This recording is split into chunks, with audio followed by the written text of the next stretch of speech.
Hello YouTube and welcome back to Kerbal Space Program. I'm Mike Braedley, and before we get started with this episode, I'll just show you how much science we got after the end of last episode.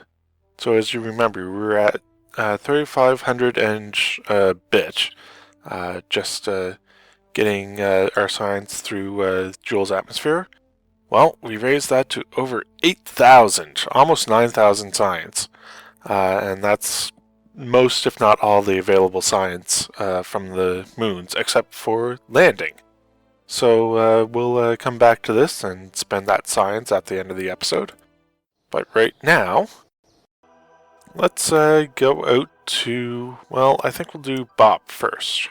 Or no, sorry, Paul. Because Paul is the lightest of the moons. And you can see that I've changed the orbit a bit. I've done that for a number of their probes. Yeah, so about all the stuff I'm doing here. It doesn't really exist in my save file. In fact, half of last episode doesn't really exist either. So with Tyler Robust, I was pretty vigilant about making backups of my save folder. In fact, I still have all those backups, despite not using them.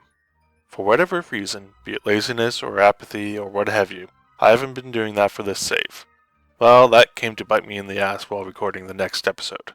I messed up a maneuver and decided to try loading the quick save, knowing full well that I hadn't performed a quick save during the mission. At worst, I thought it would bring me back to the launch pad, but I was wrong. If I had been making backups after each recording session, I could have simply replaced the persistence file and be done with it. Everything you're seeing is from when I originally recorded the episode. I've picked up from where the quick save is and redid everything off camera, and actually improved on a couple of things. In the end, I have some extra science, about 2,000 or so, but I've got the same items in the tech tree unlocked as what I'll show you at the end of this episode. What I'm doing for the next episode is also the same, with a slight change to the rocket design, so this mishap doesn't affect any of that. As the saying goes, better to beg for forgiveness than to ask for permission. So this is me begging you to forgive me for my mistake. I assure you that something like this won't happen again, as I'll be backing up my save folder on a consistent basis from here on out. Anyways, I just decided that I should probably fill you in on that, and we are off to Bop, with having just finished Paul. So yeah, and this is pretty much the same as what you just watched, except a slightly different moon. Yeah, just bringing the periapsis down and fixing inclination so that I don't have to worry about that one little mountain that my orbit was projected to go through. Again, it's not taking a whole lot of delta V here. That will come later for Val. And if I manage to get to Tylo, or get down on Tylo, then yeah, that's a pretty expensive one. So no spoilers with that just yet. But yeah, coming down, we have to kill about 225 meters per second, which isn't too bad. I mean, this guy has a thrust to rate ratio on Bop of about 10 or something like that. It's something pretty crazy. Well, maybe not quite 10, but it's pretty high. I don't have to use a whole lot of thrust to kill my velocity as I'm coming down. As you can see, it's like 10% will start slowing me down. And we're down. So yeah, more science with this guy after I point him in the direction of the sun, or at least as much as I can. But yeah, we're off to Val. So Val is probably one of both the easiest and the hardest of the moons around Jool, other than perhaps Tylo. It's hard because it's still relatively massive. I don't know the exact numbers on it, but it does pack quite a lot of gravity on it. But it's also relatively smooth. I don't think you'll find many better places to land other than the deep floor of Val. So here we are coming down, and yeah, it's about 1 kilometer per second that we have to kill. But again, we're going to land on that nice smooth area.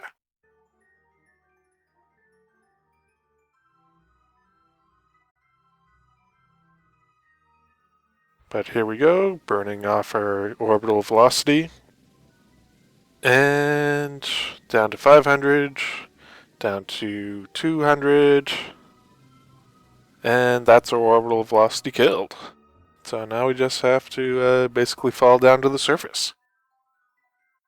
A little physical time warp to help us down. And we are on the ground. So more science. So our next stop is Lathe. And luckily, even in the previous game, I actually got this in orbit before my quick save screw up. So it's already in the proper orbit. And, well, yeah, we just have to get it deep enough into the atmosphere. When I redid this off-screen after screwing stuff up, I did actually manage to get down on a piece of land. First here, though, we're going to head or make almost a complete orbit to get us back up to the apoapsis to save some fuel. The orbit burn, I think I set the periapsis to be something like 18 kilometers. Yeah, I didn't quite catch it there. But still, the solar panels, because we're nearly full charge anyways. Point ourselves. And we are in the atmosphere. So a little time warp down. Periapsis falling. Yeah, this is a problem that I had the second time I tried this, or, well, fixing it, is that these guys always want to point head first going through an atmosphere.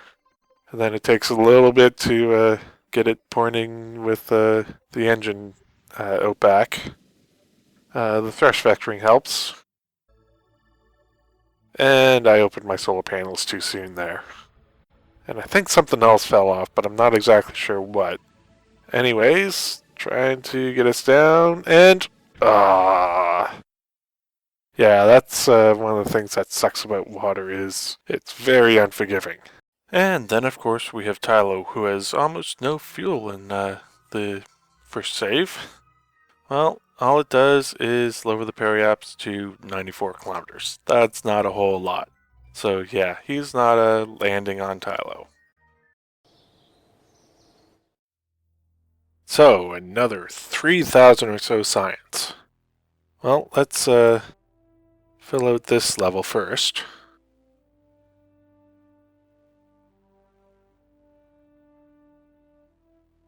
And all those goodies that are popping up seem nice. This is some big stuff too for more science. Magnetometer, the accelerometer, and the gamma ray spectrometer. So these two, I believe, are from the Interstellar pack. This is stock, and this Communitron is stock as well, as I believe. So, RTGs, ooh, that's nice. Bigger battery pack, and the microwave transceiver. That is also from the Interstellar pack. B9 drone cockpit, or, well, not cockpit. I think this is the larger ion engine. Yep. Larger xenon. And finally, I think this is the nice big, yeah, I think this is the largest probe body. Probe core, and probe core. More airplane stuff. So, bunch of B9 in here. Even more airplane stuff. Again, a bunch of B9 parts. And a bunch more B9 parts. And some structural stuff as well. Nice. Some stuff for making space stations and for docking. And finally, our mainsail. I think this is the first guy we should get, even though we have 9,000 left. So, spend it here. Your guy needs something else, which is probably this. Yep. So that opens up. I'm not sure what this is from.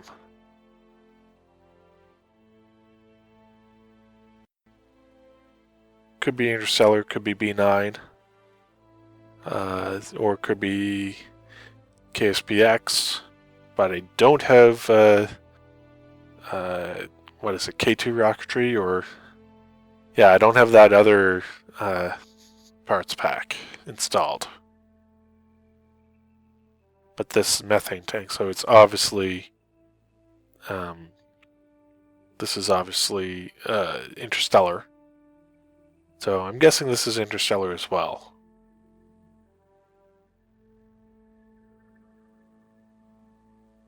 Kind of want this, because RTGs are good. Good to have, and that opens up a bunch of Interstellar pieces. I'm a little less concerned about this. We'll get to it in a second. This guy is good for rovers, so we'll research him.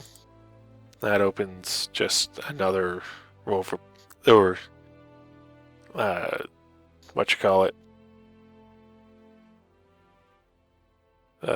pro body, but he's costing 1,000, so I'm not sure I want that. Yeah, I think we'll first get some airplane parts. So, 6,000 left. Yeah, let's finish off this tree. Or this level of the tree. And that's it for those. So, I can get... Ooh, fusion reactors. Yeah, we'll hold off on him for a while. Hold off on him. Ooh, more airplane parts. Yeah, these are the... Ooh, some nice pieces here. Saber engines, which are cool. How do I not have the smaller saber engines? Unless I already do.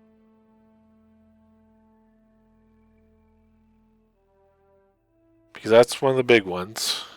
That's a big one. That's small. Oh, there it is. Okay. So, yeah. Saber engine's cool. We'll get that. And...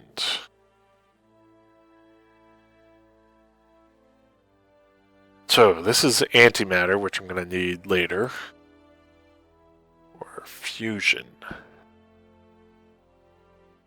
Or stuff that I'm probably going to... Well...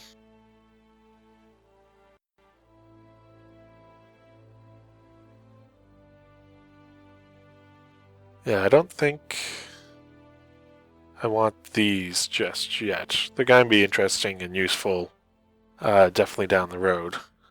Maybe.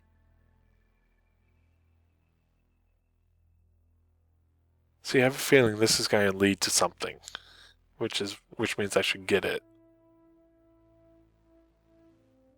Although I know this is going to lead to something. I'm hoping that the tree doesn't kind of wig out. I didn't choose the interstellar tree when I started up this playthrough, so I don't know how exactly everything's organized in it. So hopefully I can get a hold of all the interstellar parts. Yeah, we'll shoot, he doesn't lead to anything. Okay, well then.